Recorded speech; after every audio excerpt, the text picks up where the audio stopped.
작은 아시아 국가가 대체 무엇을 할 수 있겠나? 워싱턴의 전략회의장에 냉소가 흐르던 그 순간 공기의 흐름이 바뀌었습니다. 지난 수십 년간 강대국들이 세계를 지배해온 철칙은 단 하나, 압박하면 굴복한다는 오만이었습니다. 하지만 이 공식이 종이조약처럼 구겨진 유일한 예외가 나타났습니다. 억누를수록 단단해졌고 외면할수록 대체 불가능한 존재가 되어 돌아온 나라. 더 놀라운 점은 그들의 칼날과 온기가 향하는 방향이었습니다. 거대 권력 앞에서는 서슬 퍼런 냉정함을 유지하면서도 이름 없는 약자들에게는 조건 없는 손을 내밀었습니다. 이것은 단기적인 성장이 만든 미담이 아닙니다. 지난 150년 풍전등화의 역사 속에서 벼려온 이 나라만의 태도입니다. 이제 세계는 묻기 시작했습니다. 그들은 강해서 버틴 것이 아니라 버텨냈기에 강해진 것인가?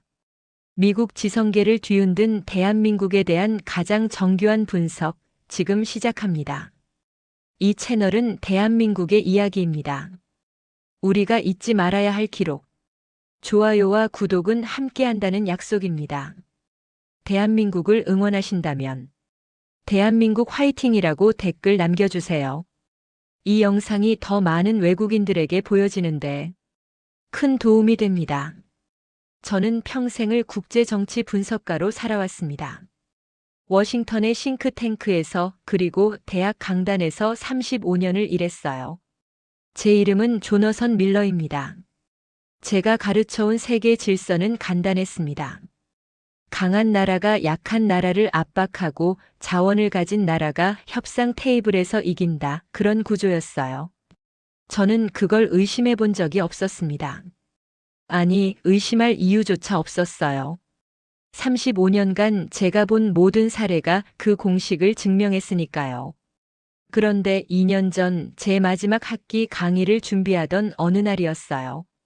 한 제자가 제게 질문을 던졌습니다. 교수님, 한국은 왜 아무도 함부로 못하나요? 이긴 나라도 아닌데요. 저는 그 질문에 답을 못했습니다. 아니, 답할 수 있다고 생각했지만 막상 자료를 찾기 시작하자 제가 알던 모든 논리가 무너지기 시작했어요. 한국은 제가 평생 배우고 가르쳐온 국제관계의 공식에 들어맞지 않는 나라였습니다. 저는 그날 밤 책상 앞에 앉아서 손이 떨렸던 걸 기억합니다. 제가 쌓아온 35년의 확신이 흔들리고 있었거든요. 그래서 저는 이 이야기를 시작하게 되었어요. 제가 직접 보고 분석하고 그리고 결국엔 제 생각이 완전히 바뀌어버린 기록을 말이죠. 2019년 저는 국방부 자문회의에 참석했습니다.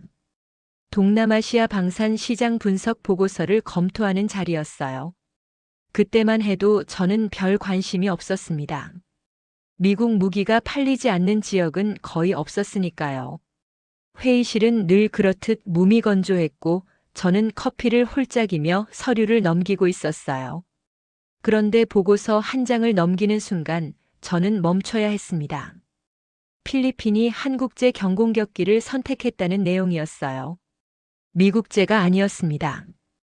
가격도 그렇게 저렴한 것도 아니었어요. 성능 차이도 크지 않았고요. 저는 눈을 의심했습니다. 서류를 다시 한번 읽었어요. 왜죠? 제가 물었습니다. 목소리가 제 의도보다 날카로웠던 것 같아요. 담당 분석관이 자료를 넘기더니 이렇게 말했어요. 필리핀 측은 계약서보다 사람을 봤다고 합니다. 저는 그 말을 이해할 수 없었어요. 가슴속에서 뭔가 답답한 게 올라왔습니다. 무기 거래에서 사람을 본다는 게 무슨 의미인지 몰랐습니다. 계약은 계약이고 조건은 조건이잖아요. 감정이 끼어들 여지가 없는 영역이라고 배웠거든요. 저는 35년 동안 그렇게 믿어왔어요. 하지만 그날 밤 저는 필리핀 국방부 내부 보고서를 구해서 읽었습니다. 호텔 방에서 스탠드 불빛 아래 앉아서 한 줄 한 줄 읽어내려갔어요. 거기엔 이런 문장이 있었습니다. 한국 측 협상팀은 계약 조건을 설명하기 전에 우리 조종사들의 안전을 먼저 물었다. 저는 그 문장을 3번 읽었습니다. 심장이 이상하게 뛰었어요. 이게 단순히 친절한 제스처가 아니라는 걸 그때는 몰랐습니다. 하지만 뭔가 제 안에서 작은 질문이 생겼습니다. 불편한 질문이었어요. 이 나라는 대체 뭐가 다른 걸까? 그 후로 저는 한국을 분석하기 시작했습니다. 처음엔 호기심이었어요. 작은 나라가 어떻게 세계 10위권 경제를 만들었는지, 어떻게 전쟁의 폐허에서 반세기 만에 이렇게 올라왔는지. 그런 스토리는 많잖아요. 독일도 그랬고 일본도 그랬으니까요. 저는 그저 사례 연구 하나 추가하는 기분이었어요.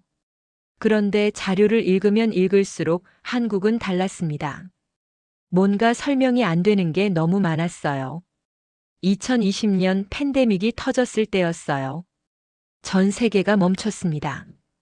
공장이 멈추고 물류가 끊기고 계약이 파기되고 모든 게 혼란이었어요. 저는 워싱턴 집 서재에서 뉴스를 보면서 한숨을 쉬고 있었습니다. 세상이 무너지는 것 같았거든요. 그때 저는 우연히 한 자동차 회사의 내부 메모를 보게 됐습니다. 독일의 한 완성차 업체였어요. 그들은 한국산 배터리 공급이 끊길까봐 긴급 회의를 열었대요. 당연한 조치였죠. 전 세계가 그렇게 하고 있었으니까요. 그런데 회의록 마지막 줄에 이렇게 적혀 있었습니다. 한국 측은 우리보다 먼저 연락을 했다. 납기를 지키겠다고. 저는 그 문장을 읽고 잠시 화면을 응시했어요. 눈을 감았다 떴습니다. 다시 읽었어요. 세상이 멈춘 상황에서 계약서에 불가 학력 조항이 다 있는 상황에서 공급자가 먼저 연락을 한 겁니다. 걱정하지 말라고요. 저는 가슴이 뛰는 걸 느꼈습니다. 왜인지 모르게 감동이 올라왔어요. 이건 비즈니스 논리로 설명이 안 됐습니다. 저는 그날 처음으로 생각했어요. 이건 문화의 문제일 수도 있겠다고요. 그리고 그 생각이 무서웠습니다. 왜냐하면 그건 제가 평생 공부한 이론들로는 설명할 수 없는 영역이었거든요. 그 후로 저는 더 파고들었습니다. 반도체 쪽 자료를 봤어요. 2021년 전 세계 반도체 대란이 일어났을 때 한국의 삼성과 SK는 어떻게 했을까요? 그들은 계약된 물량을 지켰습니다. 심지어 일부 고객사에는 약속보다 빨리 납품했어요. 저는 그 기록을 보면서 믿을 수가 없었습니다. 손으로 이마를 짚었어요. 어이가 없다는 표정으로요. 왜 그랬죠? 제가 한 업계 전문가에게 물었습니다. 화상회의였는데 저는 목소리에 힘이 들어가는 걸 느꼈어요. 그는 잠시 생각하더니 이렇게 답했어요. 한국 기업들은 신뢰를 잃는 걸 가장 두려워합니다. 그게 돈보다 무섭대요. 저는 그 말을 곱씹었습니다. 신뢰가 돈보다 무섭다. 저는 화면을 보면서 입을 다물었어요. 뭐라고 대답해야 할지 몰랐습니다. 이건 MBA에서 가르치는 내용이 아니었어요. 시장 경제 논리로는 설명이 안 되는 행동이었습니다. 저는 그날 밤 잠을 설쳤습니다. 그런데 이상했어요. 한국만 그런 게 아니라 한국과 거래하는 나라들도 똑같이 말하고 있었거든요. 폴란드는 한국산 전차를 주문하면서 이렇게 말했습니다. 우리는 무기를 산 게 아니라 파트너를 얻었다.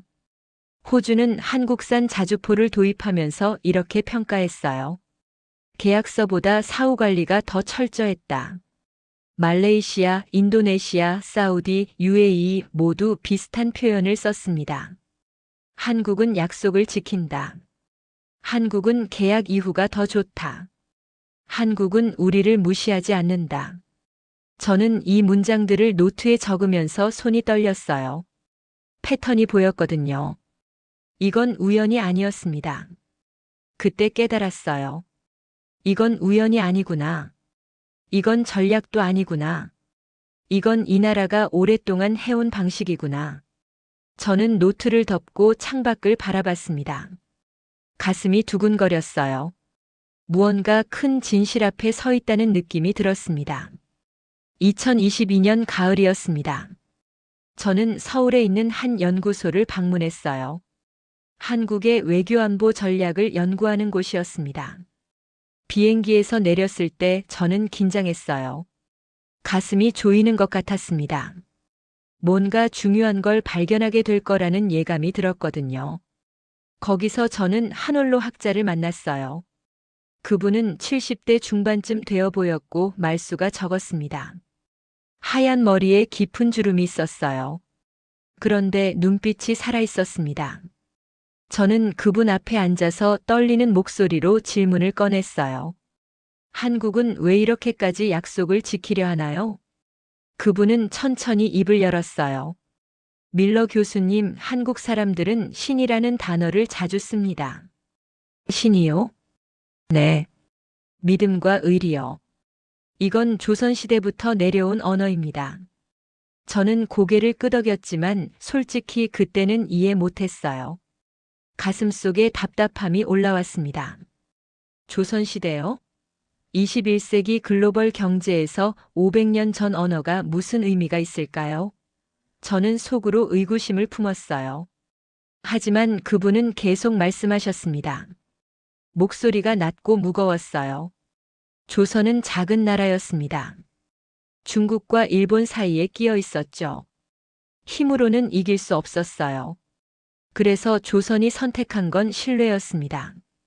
약속을 철저히 지키는 나라. 배신하지 않는 나라. 그게 조선이 살아남은 방식이었어요. 저는 그 말을 듣고 가만히 있었습니다. 숨소리조차 내지 않았어요. 그분이 덧붙였어요.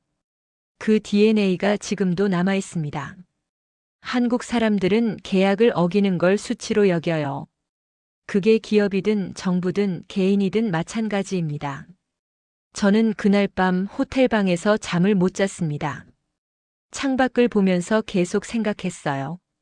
제 머릿속엔 필리핀 이야기가, 팬데믹 때 독일 회사 이야기가, 폴란드와 호주의 평가가 계속 맴돌았습니다. 가슴이 두근거렸어요. 뭔가 제 안에서 무너지고 있었습니다. 그리고 저는 생각했습니다. 떨리는 손으로 노트에 이렇게 적었어요. 이게 진짜라면 이건 단순한 비즈니스 전략이 아니야. 이건 민족의 생존 방식이었던 거야. 다음 날 저는 그 연구소에 다시 찾아갔습니다. 아침 일찍 전화를 걸었어요. 목소리가 떨렸습니다. 그분께 간절하게 여쭤봤어요. 다시 한번 뵐 수 있을까요? 더 듣고 싶은 게 있습니다. 그분은 웃으시며 허락하셨어요. 저는 다시 그분 앞에 앉았습니다. 이번엔 노트를 가득 준비해 갔어요. 그럼 조선은 언제부터 그렇게 행동했나요? 그분은 책장에서 오래된 역사서 하나를 꺼내셨어요. 손이 조심스러웠습니다. 1592년 임진왜란 때입니다. 저는 그 책을 받아들었습니다. 한자가 빼곡했지만 그분이 통역해 주셨어요. 저는 한 글자 한 글자에 집중했습니다. 조선은 명나라의 도움을 요청했습니다. 명나라는 군사를 보내줬어요. 조선은 그 은혜를 200년 넘게 잊지 않았습니다. 매년 사신을 보내고 약속을 지키고 신뢰를 쌓았어요. 200년이요? 저는 제 목소리가 떨리는 걸 느꼈습니다. 믿을 수 없다는 표정으로 그분을 바라봤어요. 네. 심지어 명나라가 망하고 청나라가 들어선 후에도 조선은 명나라에 대한 의리를 기억했습니다. 겉으로는 청나라를 섬겼지만 속으로는 명나라를 잊지 않았어요. 그게 조선이었습니다. 저는 그 순간 온몸에 전율이 흘렀습니다. 등골이 서늘했어요. 200년. 200년 동안 은혜를 기억하는 나라. 저는 미국에서 배웠어요. 국제관계에는 영원한 친구도 영원한 적도 없다고요. 오직 국익만이 중요하다고요. 저는 그걸 35년 동안 학생들에게 가르쳤어요. 확신에 차서요. 그런데 이 나라는 달랐습니다. 이 나라는 은혜를 200년 동안 기억했어요.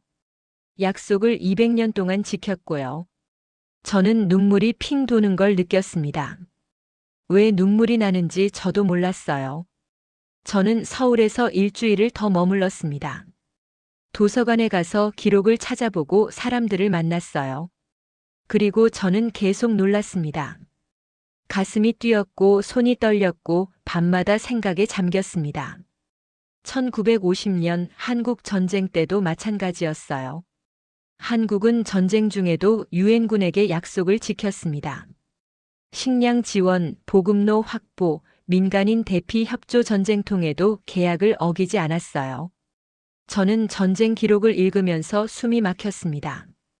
1960년대 베트남 파병 때도 그랬습니다. 한국군은 미국과의 약속을 지켰어요. 계약된 병력을 보냈고 계약된 임무를 수행했고 돌아올 때도 약속된 철수 일정을 지켰습니다. 저는 자료를 읽으면서 가슴이 먹먹해졌어요. 1997년 IMF 외환위기 때도 마찬가지였어요. 국가가 파산 직전까지 갔지만 한국 기업들은 해외 계약을 최대한 지키려 했어요. 공장을 팔아서라도 직원을 줄여서라도 납품 약속만큼은 지키려 했습니다. 저는 그 기록들을 보면서 울컥했습니다. 그리고 2020년 팬데믹 때도 똑같았던 거예요. 저는 그 패턴을 보면서 깨달았습니다. 가슴을 쥐어뜯는 것 같은 깨달음이었어요. 이건 우연이 아니야. 이건 70년이 아니야. 이건 500년 넘게 이어진 문화야. 그런데 더 놀라운 건 이게 정부나 대기업만의 이야기가 아니라는 거였어요. 저는 서울 시내 작은 공장 하나를 방문했습니다. 자동차 부품을 만드는 중소기업이었어요. 직원이 50명 정도 되는 곳이었습니다. 낡은 건물이었지만 깨끗했어요. 대표님이 저를 맞아주셨어요. 60대 중반쯤 되어 보이는 분이었어요. 손에 기름때가 묻어 있었습니다. 교수님, 왜 우리 같은 작은 회사에 오셨어요? 저는 솔직하게 말했습니다. 목소리가 떨렸어요. 한국 기업들이 약속을 잘 지킨다는 얘기를 들었습니다. 그게 어디서 나온 건지 알고 싶어서요. 그분이 빙그레 웃으셨어요. 주름진 얼굴에 따뜻한 미소가 번졌습니다. 약속이요? 그냥 당연한 거 아닌가요? 당연하다고요? 저는 놀라서 되물었습니다. 네. 약속 안 지키면 다시는 일 못하잖아요. 저는 그 말을 듣고 멍했습니다. 가슴이 쿵 내려앉는 기분이었어요. 다시는 일 못한다. 미국이라면 어떨까요? 계약을 어겨도 변호사 고용해서 싸우면 되죠. 합의금 주고 끝내면 되고요. 다음 거래처를 찾으면 그만이에요. 저는 그렇게 배웠어요. 그런데 이 사장님은 달랐어요. 눈빛이 진지했습니다. 저희 아버지가 그러셨어요. 신용 잃으면 끝이라고. 그래서 저는 지금까지 한 번도 납기를 어긴 적이 없습니다. 한 번도요? 저는 목소리가 떨리는 걸 참을 수 없었어요. 네. 40년 동안요. 저는 그 순간 숨이 멎는 것 같았습니다. 눈물이 핑 돌았어요. 40년. 중소기업 사장 한 명이 40년 동안 약속을 지켜온 거예요. 저는 그분의 손을 바라봤습니다. 거칠고 투박한 손이었어요. 그 손으로 40년 동안 약속을 지켜온 겁니다. 이게 대한민국이었습니다. 저는 그날 공장을 나오면서 울었습니다. 길거리에서요. 65살 먹은 교수가 서울 거리에서 눈물을 흘렸어요. 지나가는 사람들이 쳐다봤지만 신경 쓰지 않았습니다. 저는 그날 밤 호텔로 돌아와서 노트북을 켰어요. 그리고 제가 지난 30년 동안 쓴 논문들을 다시 읽었습니다. 손이 떨렸어요. 국제관계는 힘의 논리다. 경제는 효율의 문제다. 신뢰는 계약서로 담보된다. 저는 이 문장들을 믿어왔어요. 자신있게 가르쳤어요. 하지만 한국은 이 모든 논리를 뒤집고 있었습니다. 한국은 힘이 아니라 신뢰로 살아남았어요. 한국은 효율이 아니라 약속으로 성장했어요. 한국은 계약서가 아니라 사람으로 관계를 맺었어요. 그리고 그게 먹혔습니다. 아니, 먹혔다는 표현도 맞지 않아요. 그게 더 강력했어요. 더 오래 갔어요. 더 깊었어요. 저는 노트북 화면을 보면서 울었습니다. 35년이 무너지는 기분이었어요. 하지만 동시에 뭔가 새로운 게 태어나는 기분이기도 했습니다. 2023년 봄, 저는 다시 워싱턴으로 돌아왔습니다. 비행기 안에서 저는 창밖을 바라봤어요. 구름 위였습니다. 저는 생각했어요. 나는 이제 다른 사람이 됐구나. 그리고 제 마지막 학기 강의를 시작했어요. 첫 수업날 저는 강의실에 들어섰습니다. 학생들이 저를 보고 있었어요. 저는 깊게 숨을 들이쉬었습니다. 떨렸어요. 국제관계에서 가장 중요한 건 뭘까요? 학생들이 손을 들었어요. 군사력입니다. 경제력입니다. 동맹입니다. 저는 고개를 저었습니다. 천천히 무겁게요. 아닙니다. 신뢰입니다. 학생들이 의아한 표정을 지었어요. 몇몇은 웃기까지 했습니다. 저는 그들을 이해했어요.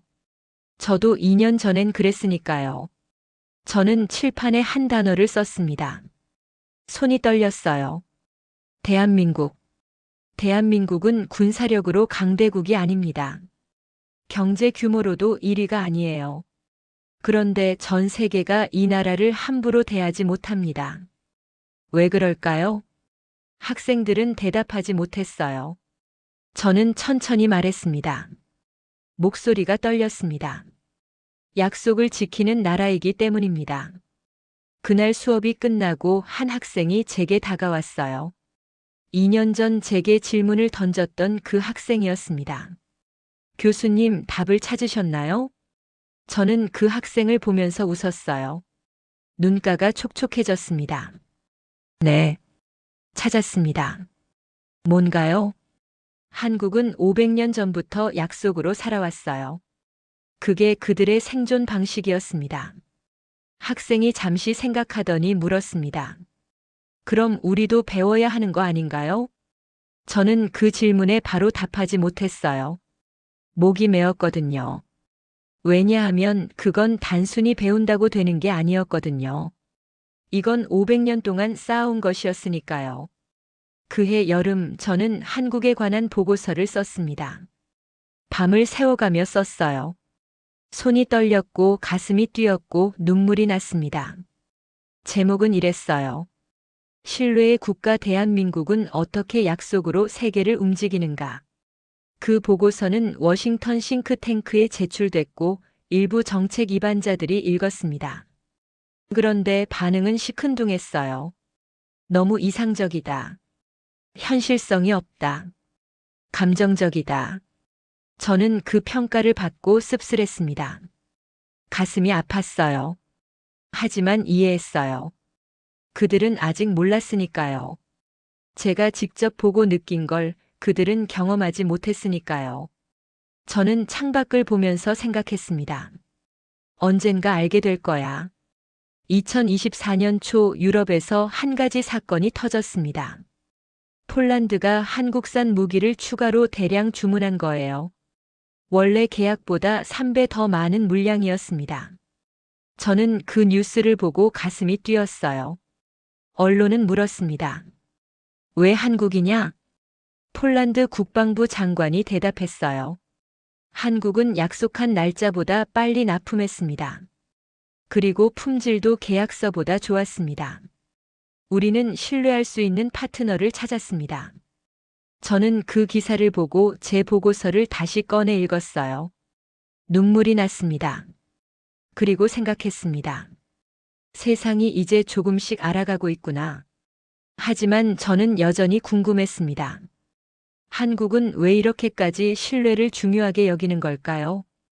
조선시대 이야기는 들었어요. 200년 동안 은혜를 기억했다는 것도 알아요. 하지만 그게 전부일까요? 가슴속 깊은 곳에서 질문이 올라왔습니다. 저는 더 깊이 파고들어야 한다고 생각했습니다. 뿌리를 찾아야 했어요. 그래서 저는 다시 한국행 비행기를 탔어요. 이번엔 서울이 아니라 부산으로 갔습니다. 손이 떨렸습니다. 부산에는 오래된 서원이 하나 있었어요. 조선시대 선비들이 공부하던 곳이었습니다. 지금은 박물관으로 운영되고 있었어요.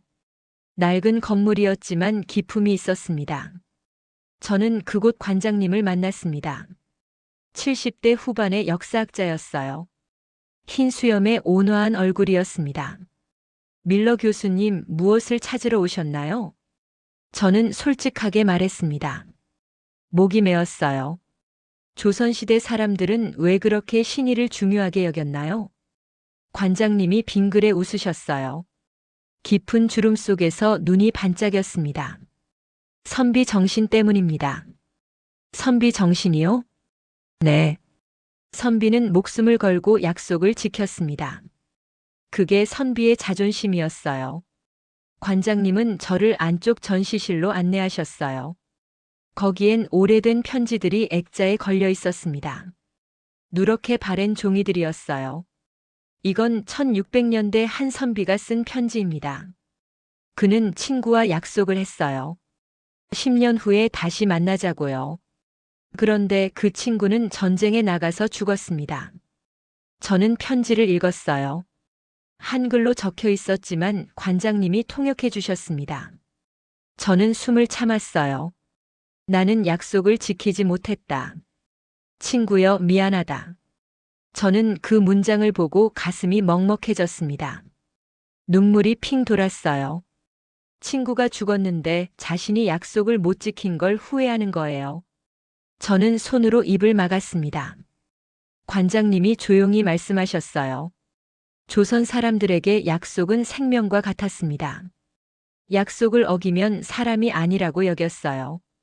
그래서 죽음을 앞두고도 약속을 지키려 했습니다. 저는 그날 그 서원에서 2시간을 보냈습니다. 편지들을 읽고 기록들을 보고 관장님의 설명을 들었어요. 계속 눈물이 났습니다.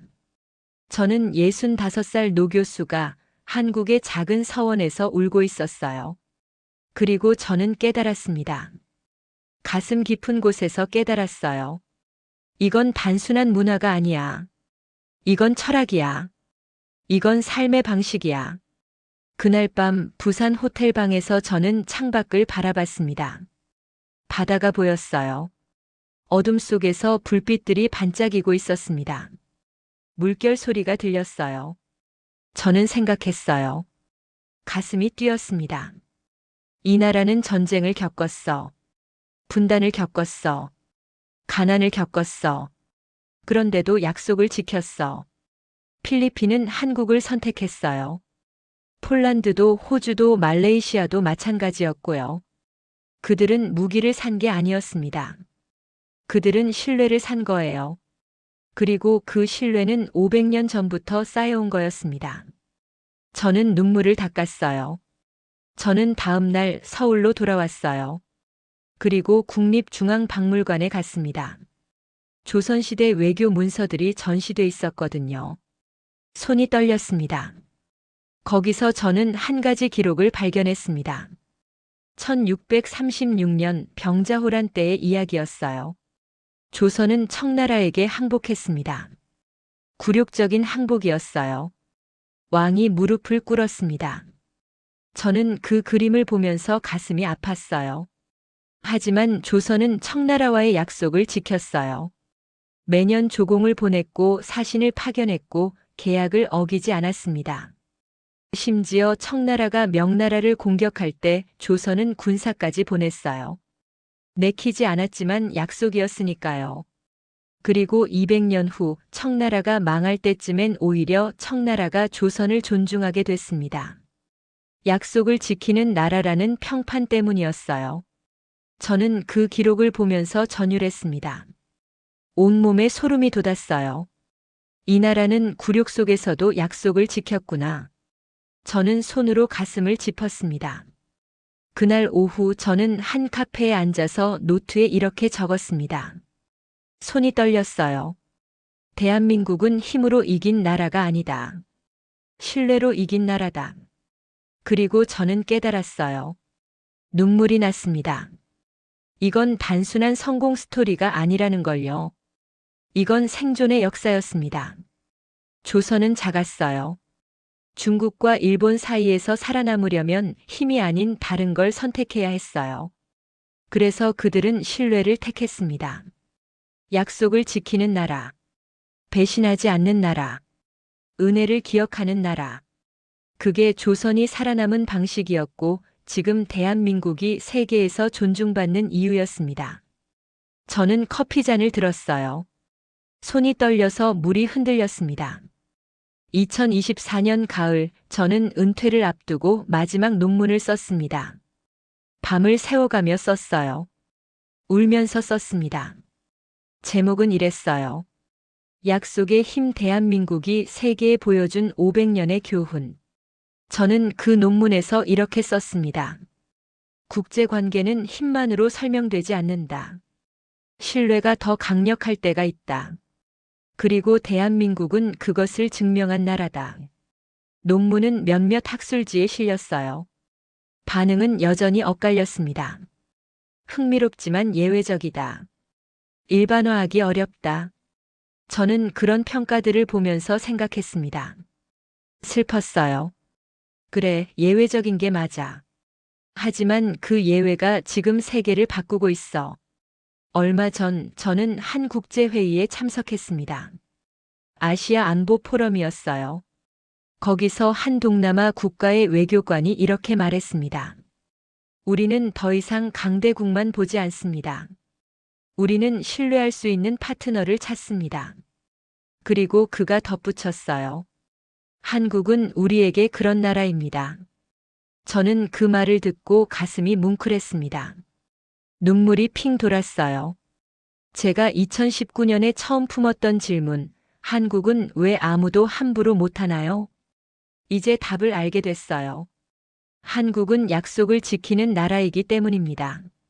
한국은 신뢰를 쌓아온 나라이기 때문입니다. 한국은 500년 동안 그렇게 살아왔기 때문입니다. 하지만 제 안에는 여전히 하나의 질문이 남아 있었습니다. 밤마다 저를 깨우는 질문이었어요. 이 신뢰는 어디서 시작된 걸까요? 조선시대? 맞아요. 하지만 조선 이전에도 뭔가 있었을 것 같았어요. 고려는 어땠을까요? 신라는? 백제는? 저는 한국의 역사를 더 깊이 들여다봐야겠다고 생각했습니다. 가슴이 뛰었어요. 왜냐하면 이건 단순한 기업의 성실함이 아니었거든요. 이건 너무 오래전부터 이어져 온 것이었습니다. 그리고 그 뿌리를 찾아야만 저는 진짜로 이해할 수 있을 것 같았어요. 대한민국이라는 나라를요. 저는 노트를 덮었습니다. 손이 떨렸어요. 그리고 다짐했습니다. 다시 한국으로 가야 해. 더 깊은 곳으로 가야 해. 저는 결국 더 깊이 들어가기로 했습니다. 150년 전 기록까지 거슬러 올라갔어요. 손이 떨렸습니다. 왜냐하면 저는 알고 있었거든요. 그 시대로 들어가면 제가 배워온 모든 공식이 다시 한번 무너질 거라는 걸요. 2024년 겨울, 저는 세 번째로 한국에 갔습니다. 이번엔 경복궁 근처 국사편찬위원회였어요. 오래된 기록들이 보관된 곳이었습니다. 건물에 들어서는 순간 묘한 긴장감이 들었어요. 한 역사학자가 저를 안내했습니다. 50대 중반의 여성 교수였어요. 밀러 교수님, 무엇을 찾으시나요? 저는 잠시 망설이다가 말했습니다. 1860년대로 가고 싶습니다. 서구 열강이 조선의 문을 두드리던 그때로요. 그분이 고개를 끄덕이더니 저를 자료실로 안내했어요. 거기서 저는 기록을 읽기 시작했습니다. 1866년 병인양요. 1871년 신미양요. 프랑스와 미국이 조선을 공격했던 사건들이었어요. 저는 그 기록들을 읽으면서 숨이 막혔습니다. 조선은 졌어요. 군사적으로는 완패였습니다. 하지만 항복하지 않았어요. 문을 열지 않았습니다. 불평등 조약을 맺지 않았어요. 저는 그 대목을 읽으면서 가슴이 쿵 내려앉았습니다.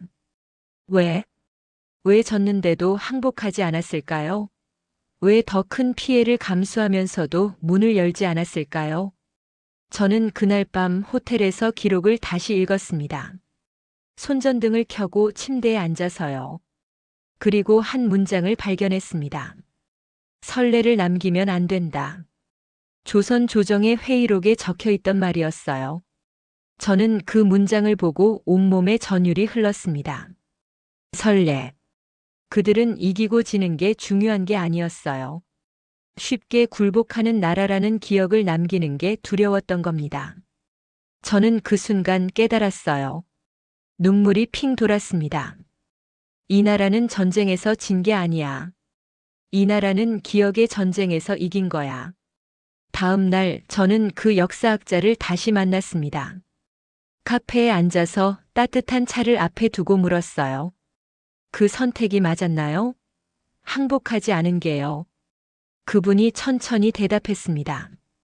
글쎄요. 당시엔 고통스러웠겠죠. 하지만 50년 후를 보세요. 50년 후요? 네. 1910년대 일본이 조선을 병합했을 때 말이에요. 일본은 조선을 쉽게 대할 수 없다는 걸 알고 있었습니다. 왜냐하면 조선은 서구 열강에게도 쉽게 무릎 꿇지 않았던 나라였으니까요. 저는 숨을 들이켰습니다. 그래서요. 그래서 일본은 35년 동안 조선을 통치했지만 단 한 번도 완전히 굴복시키지 못했습니다. 저항이 계속됐어요. 왜 그랬을까요? 조선 사람들이 선례를 남기지 않겠다는 정신을 기억하고 있었기 때문입니다. 저는 그날 그 말을 듣고 아무 말도 못했습니다. 가슴이 벅찼어요. 그런데 저는 여전히 이해가 안 됐습니다. 150년 전 조선의 고집이 어떻게 21세기 한국 기업의 납기 준수로 이어지는 걸까요? 그 고집이 어떻게 필리핀이 한국을 선택하게 만든 걸까요? 저는 그 연결고리를 찾아야 했어요. 밤마다 고민했습니다. 그러던 어느 날 저는 한 가지 깨달음을 얻었습니다. 서울 시내 작은 서점에서였어요. 저는 우연히 한 권의 책을 집어들었습니다. 조선의 원칙들이라는 제목이었어요. 책장을 넘기다가 한 문장에 시선이 멈췄습니다. 조선은 명분을 시스템으로 만든 나라였다. 저는 그 문장을 3번 읽었습니다. 심장이 뛰었어요. 명분이 시스템으로? 저는 그 책을 사서 호텔로 돌아왔습니다. 밤새 읽었어요. 그리고 이해했습니다. 눈물이 났습니다. 조선시대엔 명분, 체면, 의리였어요. 하지만 그게 현대로 오면서 납기, 품질, 신뢰로 바뀐 겁니다. 단어만 바뀐 게 아니었어요. 구조가 된 거예요. 한국 사람들은 더 이상 신의를 지켜야 한다고 생각하지 않았습니다. 그냥 당연히 그렇게 행동했어요. 시스템처럼요. 저는 그날 밤 필리핀 사례를 다시 떠올렸습니다. 한국 협상팀이 조종사 안전을 먼저 물었던 것. 그건 전략이 아니었어요. 친절한 제스처도 아니었고요. 그건 500년 동안 내려온 시스템이 작동한 거였습니다. 상대를 먼저 생각하는 것이 그들에겐 당연한 절차였던 거예요. 저는 다음 날 다시 그 역사학자를 찾아갔습니다. 교수님, 한 가지 물어봐도 될까요? 네, 말씀하세요. 한국 사람들은 감정으로 움직이나요? 아니면 구조로 움직이나요? 그분이 미소를 지으며 대답했습니다. 둘 다예요. 아니, 정확히는 감정이 구조가 된 거죠. 저는 그 말을 듣고 온몸에 소름이 돋았습니다. 감정이 구조가 되다니. 그제야 이해했어요. 왜 한국 기업들이 팬데믹 때 먼저 연락했는지, 왜 폴란드가 한국을 다시 선택했는지. 그들은 감동적인 선택을 한 게 아니었어요. 그들은 그냥 시스템대로 움직인 거였습니다. 500년 된 시스템이요. 하지만 저는 여전히 한 가지가 궁금했습니다. 위기 앞에서는 어떨까요? 시스템이라는 건 평화로울 때만 작동하는 거 아닐까요? 저는 그 질문을 들고 1997년으로 돌아갔습니다. IMF 외환위기 시절로요. 저는 그 시기 기록들을 찾아봤습니다. 신문 기사, 회의록, 시민들의 인터뷰. 그리고 저는 한 가지 장면에 충격을 받았어요. 금 모으기 운동. 국가가 파산 직전까지 갔을 때 한국 국민들은 자발적으로 금을 모았습니다. 할머니들이 결혼 반지를 냈어요. 아이들이 돌반지를 냈습니다. 저는 그 사진들을 보면서 울었어요. 이건 정부가 시킨 게 아니었습니다. 강제도 아니었어요. 사람들이 스스로 움직인 겁니다. 왜요? 나라가 무너지면 안 된다는 생각 때문이었어요. 우리라는 개념이 이 사람들에게는 시스템처럼 작동하고 있었던 겁니다.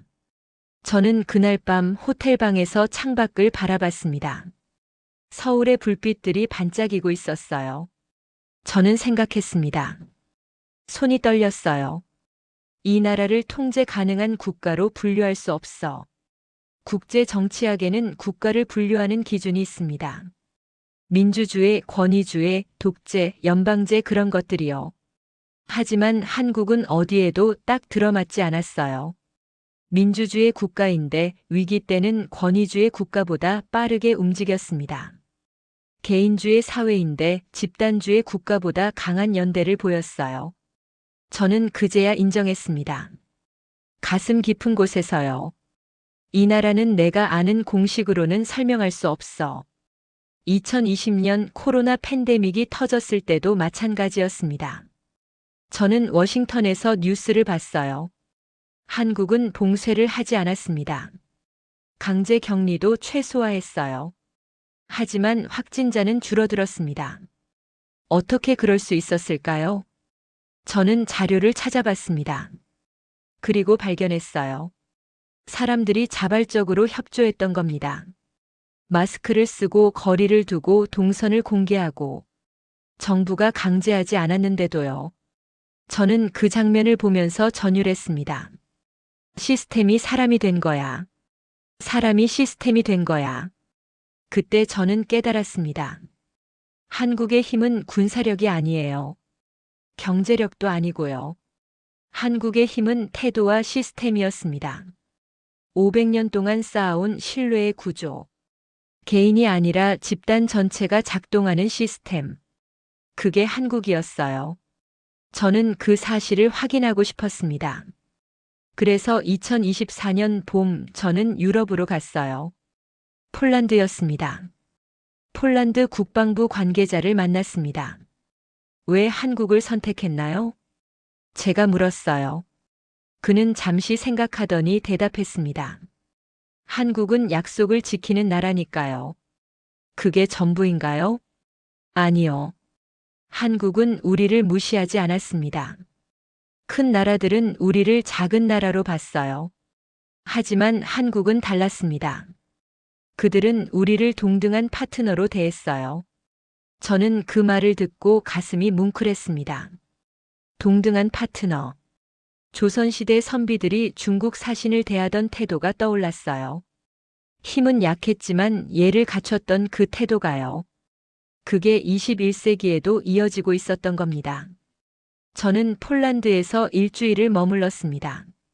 그리고 여러 사람들을 만났어요. 군 관계자들, 기업인들, 학자들. 모두 비슷한 말을 했습니다. 한국은 다릅니다. 한국은 신뢰할 수 있습니다. 한국은 우리를 존중합니다. 저는 그 말들을 들으면서 깨달았어요.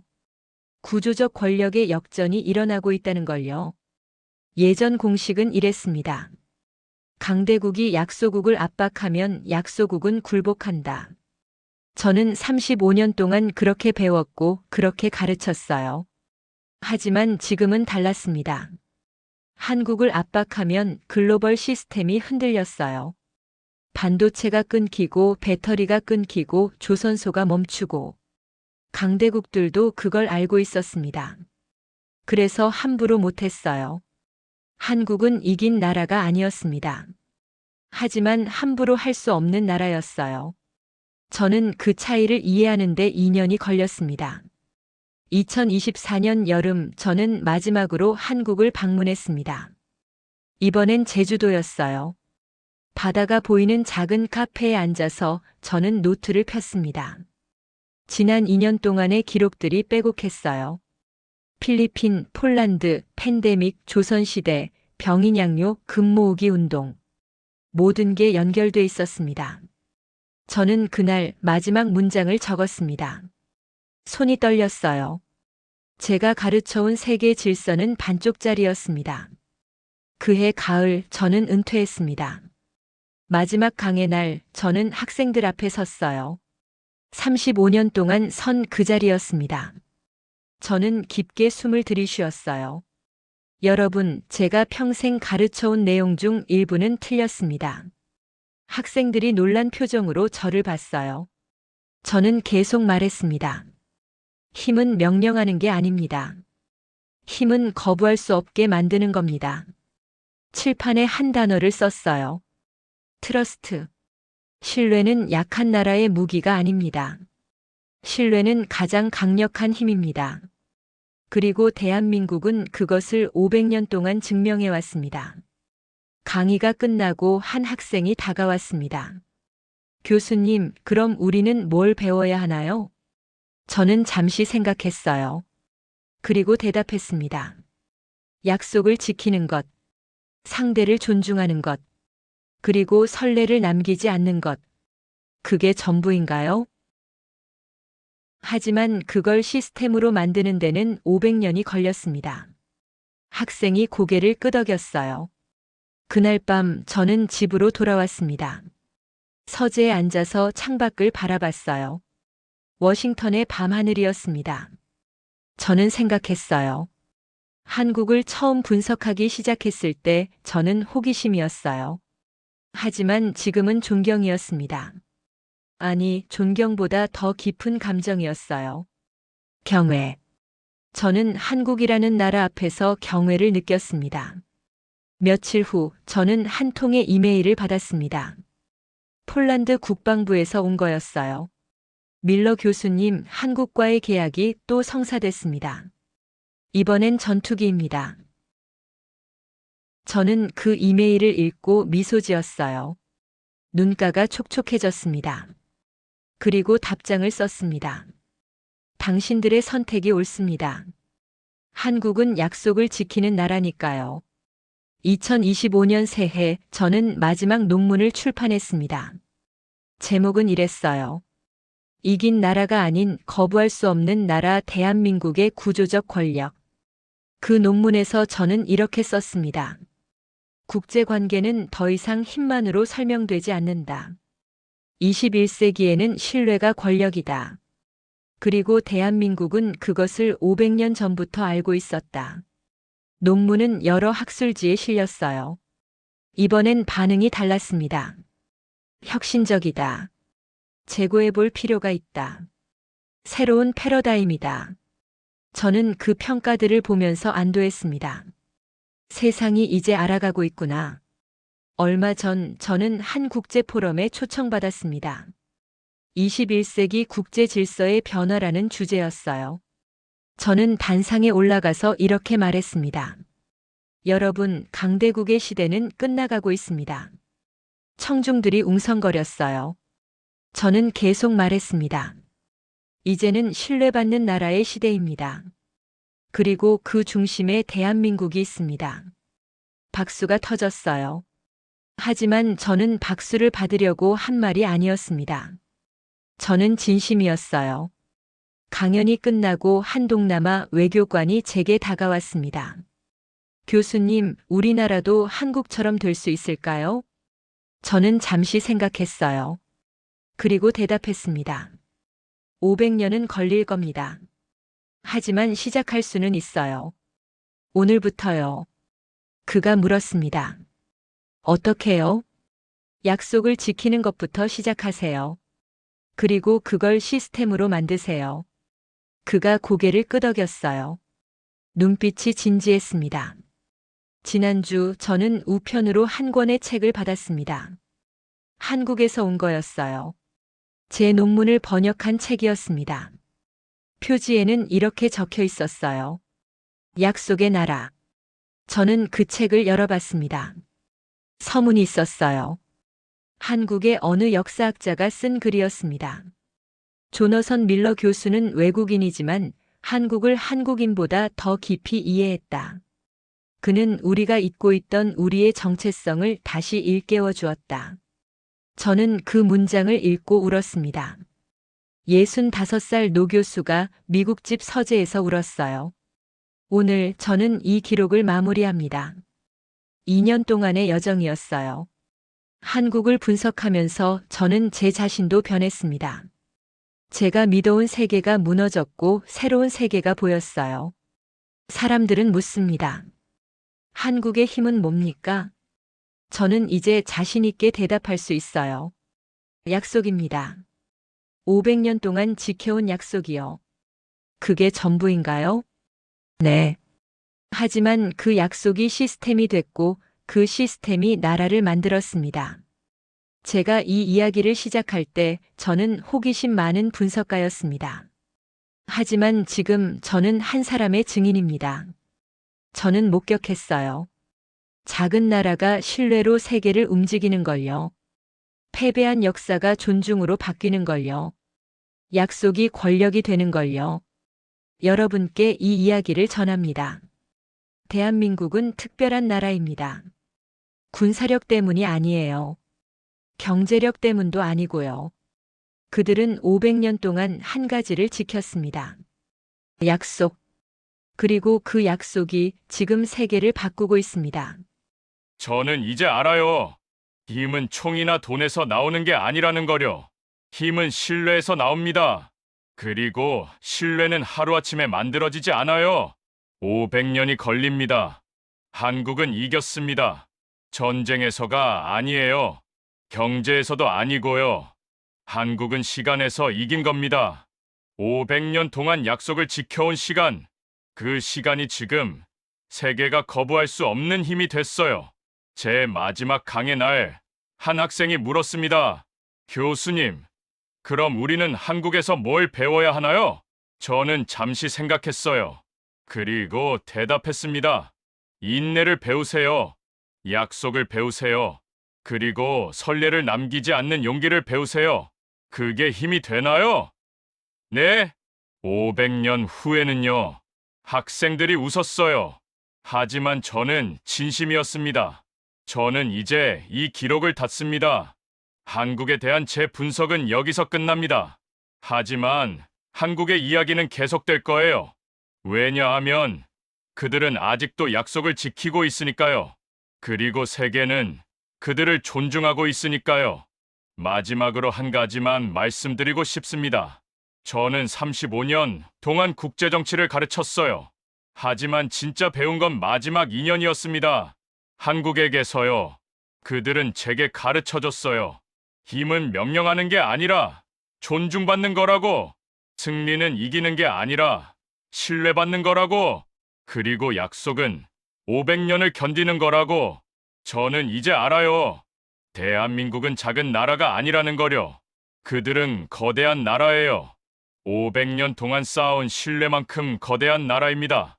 그리고 그 신뢰는 어떤 무기보다 강합니다. 여러분, 만약 한국과 약속을 하게 된다면 기억하세요. 그들은 지킬 겁니다. 500년 동안 그래왔으니까요. 그리고 여러분도 지키세요. 그게 그들에 대한 최소한의 예의니까요. 저는 이 이야기를 여기서 멈춥니다. 하지만 제 마음속에서 한국은 계속 살아있을 거예요.